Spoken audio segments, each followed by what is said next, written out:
என் இனிய தோழர்கள் மற்றும் தோழிகளுக்கு பஞ்சாங்க நேரம் சேனலின் அன்பான வணக்கம்.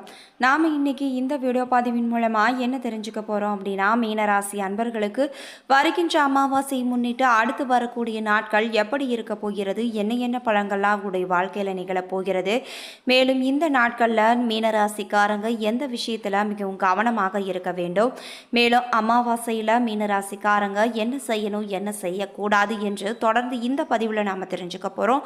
ஸோ இந்த வீடியோ பதிவை நீங்கள் ஸ்கிப் பண்ணாமல் பாருங்கள். மேலும் இந்த வீடியோ பதிவை நீங்கள் லைக் பண்ணுங்கள், ஷேர் பண்ணுங்கள், கமெண்ட் பண்ணுங்கள். மறக்காமல் நம்மளுடைய சேனலை சப்ஸ்கிரைப் பண்ணுங்கள். கூட இருக்க பெல் பட்டனையும் மறக்காமல் கிளிக் பண்ணுங்கள். அப்போ தான் நாங்கள் போடுற ஒவ்வொரு பதிவு நோட்டிஃபிகேஷன் மூலமாக உடனுக்குடன்களை சென்றடையுங்க. இப்போ வாங்க வீடியோக்குள்ளே போகலாம். வீடியோக்குள்ளே போகிறதுக்கு முன்னாடி உங்களுக்கு திருச்செந்தூர் முருகனை ரொம்ப பிடிக்கும்னா திருச்செந்தூர் முருகனுக்கு அரோகரா என்ன மந்திரத்தை மறக்காமல் 3 முறை எங்களுக்கு கமெண்ட் பண்ணுங்கள். ஸ்ரீ வாராகியம்மன் ஜோதிட நிலையம். ஸ்ரீ வாராகியம்மன் ஜோதிட நிலையத்தில் குடும்பத்தில் நடக்கின்ற அனைத்து விதமான பிரச்சனைகளுக்கும் உடனடி தீர்வு சிறப்பான முறையில் வழங்கப்படுதுங்க. குறிப்பாக இவர்களிடம் மாமியார் மற்றும் மருமகள் பிரச்சனை, செவ்வாய் தோசத்தினால் பிரச்சனைகள், பண பிரச்சனைகள், மாயமந்திரம், மன அழுத்தம், உறவில் சிக்கல் போன்ற அனைத்து விதமான பிரச்சனைகளுக்கும் சிறப்பான முறையில் தீர்வு வழங்கப்படுது. உங்களுக்கும் இது போன்ற பிரச்சனைகள் ஏதாவது இருந்தால் மறக்காமல் டிஸ்கிரிப்ஷனில் தெரிகிற வாட்ஸ்அப் நம்பருக்கு தொடர்பு கொண்டு நீங்களும் பயன்பெற்றுக்கோங்க.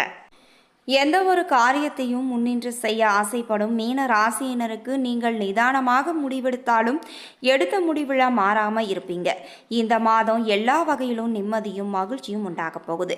எல்லா முயற்சிகளிலும் வெற்றியே உங்களுக்கு கிடைக்கும். புதிய நண்பர்களின் சேர்க்கையால் உங்களுக்கு உதவிகளும் கிடைக்க பெறுவீங்க. பணவரத்தானது உங்களுக்கு அதிகரித்து கொண்டே செல்லும். வீடு கட்டும் பணியில் ஈடுபட்டு இருப்பவங்க தொடர்ந்து அதனை செய்து முடிக்க எடுக்கும் முயற்சிகள் அனைத்துமே உங்களுக்கு சாதகமான பலனை பெற்றுத்தரும். மேலும் உங்களுக்கு கையிருப்பு கூடும். இதுவரை இருந்த தொல்லைகளும் நீங்கிவிடும். நீண்ட தூர பயணங்களால் உங்களுக்கு அதிகப்படியான லாபமும் பெறுவீங்க. மனதில் தைரியமானது பிறக்கும். சுக்கிரன் சஞ்சாரம் வாக்கு வன்மையால நீங்க ஆதாயத்தை பெற்று தரப்போகுது. மேலும் உயர்மட்ட பதவியில உள்ளவர்களின் உதவிகளும் உங்களுக்கு கிடைக்க போகுதுங்க. தொழில் மற்றும் வியாபாரம் உங்களுக்கு சற்று நிதானமாக நடக்கும். எதிர்பார்த்த லாபம் இருந்தாலும் கூட தொழில் தொடர்பான செலவுகளும் உங்களுக்கு அதிகரித்து கொண்டே செல்லும். சரக்குகளை வாங்கும் போதும் கவனித்து வாங்குவதும் பாதுகாப்பாக வைப்பதும் நல்லதுங்க. உத்தியோகத்தில் இருப்பவங்க கூடுதலாக பணியாற்ற வேண்டியும் இருக்கும். பதவி உயர்வும் உங்களுக்கு கிடைக்கலாம். குடும்பத்தில் இருப்பவர்களுடன் கோபப்படாமல் நிதானமாக பேசி அனுசரித்து செல்ல வேண்டுங்க. சகோதரர் வகையில் உதவி கிடைப்பதில் உங்களுக்கு தாமதமே கிடைக்கும். உடல் ஆரோக்கியத்தில் நீங்கள் அதிகப்படியான அக்கறை செலுத்த வேண்டும். கணவன் மனைவிக்கிடையே இருந்த மனஸ்தாபமானது நீங்கிவிடும். விருந்து நிகழ்ச்சிகளில் கலந்து கொள்ளும் வாய்ப்புகளும் உண்டாகும். பெண்களுக்கு ஆடை ஆபரணங்கள் வாங்கும் எண்ணமும் அதிகரித்தே காணப்படும். நிதானமாக பேசி மற்றவர்களிடம் அனுசரித்து செல்வது காரிய வெற்றிக்கு உதவுங்க. கலைத்துறையினருக்கு எதிர்காலத்தை கருத்தில் கொண்டு சில திட்டங்களை நீங்க ஆலோசிப்பீங்க. எந்த சூழ்நிலையிலும் மனம் தளராது விடாமுயற்சியுடன் காரியங்களை நீங்க செய்ய வேண்டும். வாகனங்கள் வாங்கும் யோகமும் உங்களுக்கு உண்டாகும். சிலருக்கு மருத்துவ செலவுகளும் ஏற்படலாம். வீட்டை விட்டு வெளியில் தங்கவும் நேரிடும். கடன் விவகாரங்களில் நீங்கள் கவனமுடன் இருக்க வேண்டும். உப தொழில் தொடர்பான காரியங்கள் உங்களுக்கு தாமதமாகவே நடக்கும். அரசியல் துறையினருக்கு மேலிடத்திற்கு பயந்து வேலை செய்ய வேண்டியும் இருக்கலாம். உழைப்பானது உங்களுக்கு அதிகரித்தே காணப்படும். நண்பர்களுடன் கருத்து வேறுபாடும் உண்டாகலாம். உங்கள் வசம் உள்ள ஆவணங்களை கவனமாக நீங்கள் பார்த்து கொள்ள வேண்டும். சொத்து விவகாரங்களில் கவனம் தேவைப்படுதுங்க. எதிர்பாராத செலவுகளும் உண்டாகலாம். நீங்கள் ஆவலுடன் எதிர்பார்த்த காரிய வெற்றியும் உங்களுக்கு கிடைக்கும். மாணவர்களுக்கு கல்விக்கு தேவையான உபகரணங்கள் புத்தகங்களும் நீங்கள் வாங்க போறீங்க. கூடுதலாக நேரம் ஒதுக்கி பாடங்களை நீங்கள் படிக்க வேண்டியும் இருக்குங்க. அடுத்து பூரட்டாதி 4ஆம் பாதம். இந்த நட்சத்திரத்தில் பிறந்தவர்களுக்கு தொழில் வியாபாரத்தில் ஈடுபட்டு இருப்பவங்க பார்ட்னர்களை அனுசரித்து செல்வது வியாபார வளர்ச்சிக்கு உதவும்.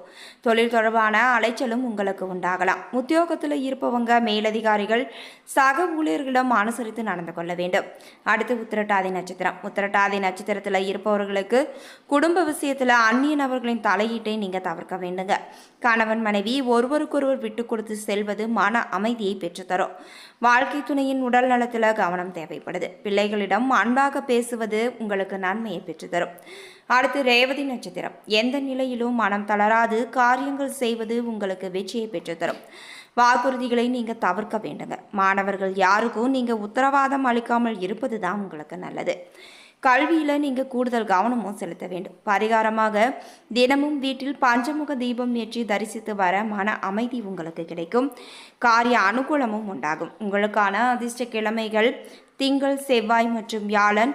சாந்திராஷ்டம தினங்கள் 17, 18 மற்றும் 19. அதிர்ஷ்ட தினங்கள் ஜூன் 10 மற்றும் 11. தொடர்ந்து இந்த பதிவில் மீனராசிக்காரங்க அமாவாசை நாட்களில் என்ன செய்யணும், என்ன செய்யக்கூடாது, இந்த ஒரு காரியத்தை நீங்கள் செய்யாமல் இருக்கணுங்க. அது என்னென்னு தொடர்ந்து இந்த பதிவில் நாம் தெரிஞ்சுக்கலாம். அமாவாசை நாளில் விரதம் மேற்கொண்டு மதியம் இலையில் சாப்பிட வேண்டும். காகத்துக்கு உணவு வைத்த பின்னரே நீங்கள் சாப்பிட வேண்டும். அமாவாசை நாளில் நாம் செய்யும் ஒவ்வொரு வழிபாடும் நாம் முன்னோர்களுக்கு போய் சேரும் என்பது ஒரு வகையான ஐதீகங்க. அவர்களுக்கு சேரும் புண்ணியம் யாவுமே நமக்கும் வந்து சேருங்க. நமக்கு மட்டுமின்றி நம் சந்ததிக்கும் வந்து சேரும் என்பதை நாம் மறந்துவிடக்கூடாது. முன்னோர்களுக்கு தர்ப்பணம் கொடுக்க விரதம் இருக்கும் இந்த நாளில் நம்ம என்ன செய்யணும், என்ன செய்யக்கூடாது என்று பார்க்கலாங்க. வருடத்தில் எந்த வழிபாட்டை வேண்டுமானாலும் செய்யாமல் இருக்கலாம். ஆனால் முன்னோர் வழிபாட்டை மட்டும் ஒருபோதும் செய்யாமல் இருக்கக்கூடாது என்று ஜோதிடமும் சொல்லுதுங்க. மாதுர்காரகனாகிய சந்திரனும் பிதுர்காரகனாகிய சூரியனும் ஒன்றாக இணையும் காலம்தான் அமாவாசை. இந்த தினத்தில் மறைந்த முன்னோர்களுக்கு திதி தர்ப்பணம் செய்து உணவு படையலிட்டு அவர்களின் ஆசி பெறும்போது நமது பாக்கியஸ்தானம் வலிமை பெறுங்க. இதன் மூலம் திருமண தடை, குழந்தை பிறப்பு தாமதம், வறுமை, நீடித்த நோய், கடன் தொல்லை போன்ற பிரச்சனைகளை நீங்கி கர்ம வினைகளுக்கு பரிகாரம் தேடிக்கொள்ளலாங்க. மேலும் நாம் பித்ருக்கள் சக்தி நிறைந்தவங்க. அவர்கள் ஆசீர்வாதத்தில் புண்ணியமும் செல்வமும் நமக்கு வந்து சேரும். எனவே நம்முடைய வீட்டு வாசல்ல காத்திருக்கும் முன்னோர்களுக்கு தர்ப்பணம் கொடுக்க வேண்டுங்க. காலை 6:30 மணிக்குள்ள தர்ப்பணம் கொடுப்பது நல்லது. அப்படி கொடுக்க முடியாதவங்க சூரியன் மறைவதற்குள் தர்ப்பணம் கொடுக்கலாம். ராகு காலம், யமகண்டம் ஆகியவை தர்ப்பணத்துக்கு பொருந்தாது. மதிய வேளை தர்ப்பணம் செய்ய மிகவும் உகந்தது. தர்ப்பணம் கொடுக்கும் போது தங்களின் கோத்திரம், குலதெய்வம், 3 தலைமுறையின் பெயர்களை நாம கூற வேண்டும். அமாவாசை நாளில் யாரெல்லாம் பித்ருக்கள் என்று சொல்லப்படும் முன்னோர்களை, பெற்றோர்களை முறையே வழிபட்டு வணங்கி ஆராதிக்கிறார்களோ அதனால் கிடைக்கும் பலன்கள் மொத்தமும் அவர்களுக்கு மட்டுமின்றி அவர்களின் பிள்ளைகளுக்கும் போய் சேரும் என்று தர்மசாஸ்திரம் நமக்கு சொல்லுதுங்க. அமாவாசை நாளில் பெற்றோர் இல்லாத கணவன் விரதம் இருக்கலாம். அதே சமயம் கணவன் விரதம் இருக்கிறாரே, சாப்பிடாமல் இருக்கிறாரே என்று மனைவியும் விரதம் இருக்கக்கூடாதுங்க. கணவன் இருக்கும்போது அவர்களை சுமங்கலிகள் என்று சொல்வாங்க. சுமங்கலிகள் ஒருபோதும் அமாவாசை நாளில் விரதம் இருக்கக்கூடாதுங்க. ஆகவே மனைவியானவள் விரதம் இருக்காமல் சாப்பிட வேண்டும். இன்னொரு விஷயம், அமாவாசை விரத நாளில் விரத படையலாக மாமனார் மாமியாருக்காக சமைக்கும் உணவை வெறும் வயிற்றுடன் சமைக்கக்கூடாது என்றும் காலை உணவை எடுத்துக்கொண்ட பிறகுதான் சமைக்க வேண்டும் என்று அறிவுறுத்தப்பட்டுள்ளதுங்க. அமாவாசை நாளில் காலையில் தர்ப்பணம் செய்ய வேண்டும். காலை உணவு எடுத்துக்கொள்ளாமல் இருக்க வேண்டும். பின்னர் நாம் முன்னோருக்கு பிடித்தமான உணவை இலையில் வைத்து அவர்களின் படங்களுக்கு பூக்களிட்டு குடும்பத்துடன் வணங்க வேண்டும். பின்னர் காகத்துக்கு சமைத்த உணவு அனைத்திலிருந்தும் கொஞ்சம் எடுத்து வழங்க வேண்டும். இதன் பின்னர் இலையில் உணவு சாப்பிட வேண்டுங்க. முக்கியமாக முன்னோரை நினைத்து 4 பேருக்காவது உணவு வழங்க வேண்டும். இது இருப்பதிலேயே மிகப்பெரிய புண்ணியம் என்று சொல்லப்படுது.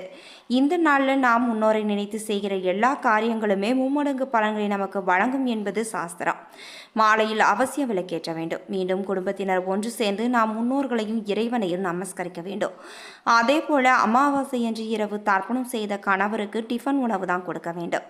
மனைவியானவர் டிஃபனே சாப்பிட்டாலும் கொஞ்சம் கைப்பிடி ஏனும் சாதம் சாப்பிட வேண்டும் எனவும் வலியுறுத்தப்பட்டிருக்குதுங்க. அப்போதுதான் மாமனார் மாமியாரின் ஆசீர்வாதம் முழுமையாக மருமகளுக்கு கிடைக்கும் என்பதும் ஐதீகம். நாம் என்ன சாப்பிடக்கூடாது? அமாவாசை தோறும் ஒவ்வொரு வீட்டு வாசலையும் முன்னோர்கள் நின்று கொண்டு தண்ணீர் பெறுவதற்காக காத்து கொண்டிருப்பார்கள். அன்றைய தினம் விரதம் இருப்பவங்க வாசல்ல கோலம் போடக்கூடாது. மாமிசம் சாப்பிடக்கூடாது. வெங்காயம், பூண்டு சாப்பிடக்கூடாதுங்க. அன்றைய தினம் யாரையும் கோபமாக பேசவும் கூடாது. முன்னோர் வழிபாட்டுக்கு உகந்த அமாவாசை தினத்திலும் வீட்டு வாசல்ல கோலம் போடுவதை நாம் தவிர்க்க வேண்டும். முன்னோரை வழிபட்ட பிறகே தெய்வ வழிபாடுகள் தொடர வேண்டும் என்பதால் அமாவாசை தினத்தில் வீட்டு வாசல்ல கோலம் போடுவதில்லை.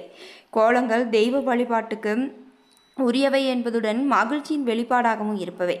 எனவே முன்னோர்களை இழந்து அவர்களின் பிரிவால் வாடும் நாம் திதி அமாவாசை தினங்களில் கோலம் போடுவதை தவிர்க்க வேண்டுங்க.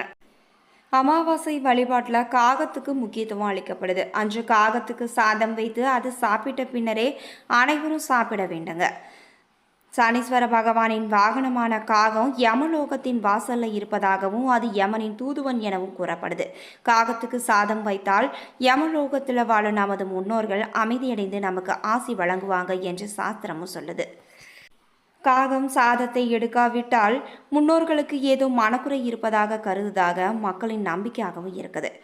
இதுவரைக்கும் மீனராசி அன்பர்களுக்கு அடுத்து வரக்கூடிய நாட்கள் அமாவாசையை முன்னிட்டு எப்படி அமையப் போகிறது, மேலும் மீனராசிக்காரங்க இந்த அமாவாசை நாட்களில் என்ன செய்யணும் என்ன செய்யக்கூடாது என்று பார்த்தோம். இந்த பதிவானது உங்களுக்கு பிடித்திருக்கும் என்று நம்புகிறேன். நன்றி நண்பர்களே.